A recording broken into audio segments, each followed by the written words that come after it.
Hey, welcome back. I'm Miss Booth. This lesson is all about rhetoric and rhetorical devices. Before we get into each technique and what it does, let's first look at what rhetoric is and why we want to use rhetorical devices to make our words pop more to our readers and listeners. Let's look at what the dictionary has to say about rhetoric. Of course, I'm going to take you to the definitions that relate to English. So, the art of speaking or writing effectively, such as the study of writing or speaking as a means to communication or persuasion. And since this is Frederick Douglass High School, we will look at the narrative of the life of Frederick Douglass, an American slave, and how Douglass uses his superior skills in rhetoric to appeal to the compassion in human beings by giving his audience a brutally honest look at slavery and argue the immorality and hypocrisy of a nation built on such an institution. Ethos, pathos, and logos are all techniques that authors use to connect with readers and appeal to their senses so that the author's words clearly paint a picture of their main points. Ethos is what gives authors credibility to speak on or write about a topic. Douglass's narrative includes his own account of his personal experience as a slave. It includes things he experienced during his life. The details in his narrative would be unique to those of slaves, so he is a reliable source, and he's also a first-hand witness. Pathos is how an author appeals to the audience emotions. Douglass does this extremely well by creating empathy from his readers as they can feel the indignity and the dehumanizing effects of slavery on not only the slave, but the slaveholders as well. Logos is the logical argument for your point.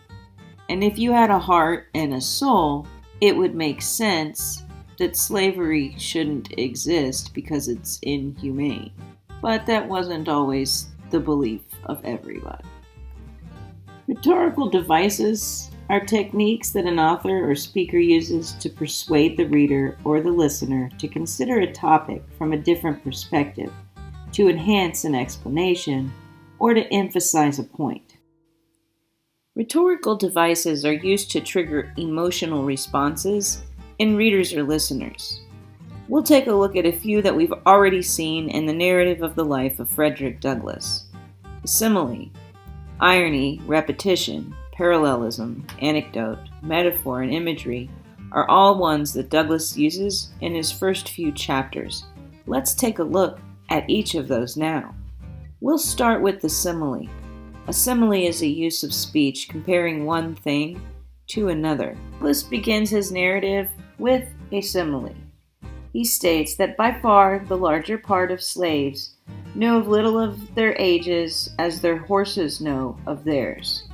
He uses this to emphasize the point that the master's slaves were valued as chattel, livestock, property. They were not valued as human beings who deserved to be treated like human beings. Next up, we have irony, and that's the right device for the price in Douglass's narrative.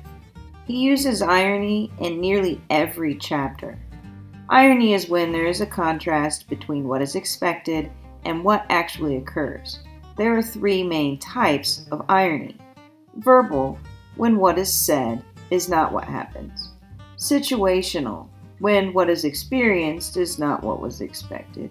And dramatic, in writing, when the author lets the reader know something that the characters don't. Most of what Douglass uses is situational irony.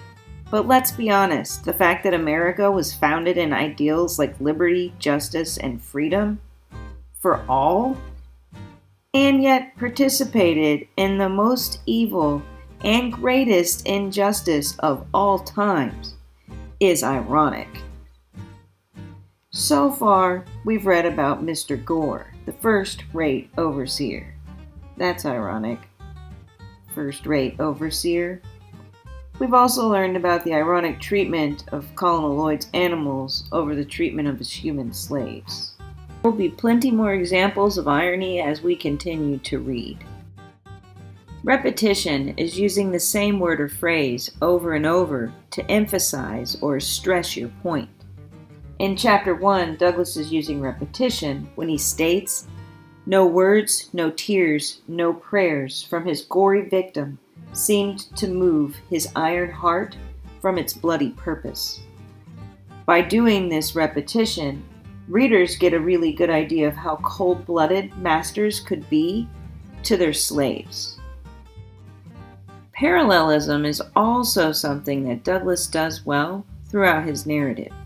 Parallelism is balancing the weight and structure of your words and phrases to emphasize your point. We've already had a couple examples of parallelism in the first couple of chapters of the narrative of the life of Frederick Douglass. When he's talking about Thomas Auld, Douglas says, "He was to me a new master, and I to him a new slave." That's an example of parallelism, and it was used to emphasize the feelings that they had about each other. It was not very relational at all. Another example of parallelism is in Chapter 2, when Douglas is explaining how slaves are supposed to act in front of their master. He states, "When he spoke, a slave must stand, listen, and tremble." This is yet another example of the dehumanization of slavery. The use of anecdote within his narrative is also something that Douglas uses to show his readers just how evil and horrifying slavery is, and how little those lives of the slaves mattered. First, we hear the story of Denby, who was murdered in front of all the other slaves because he needed to find some relief for his back after taking a beating, so he jumped into the creek. He was shot in his face and killed in front of all the other slaves, and nothing was done about it because their lives didn't matter. Then we have the story of Douglas's wife's cousin, who was beaten to death with a stick by her mistress because she let the baby cry overnight. Both of these stories show us just how dehumanizing and brutal slavery was.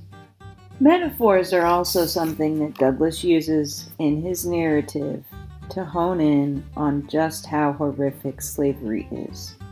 A metaphor is a figure of speech in which a word or phrase is applied to an object or action in which it is not literally applied.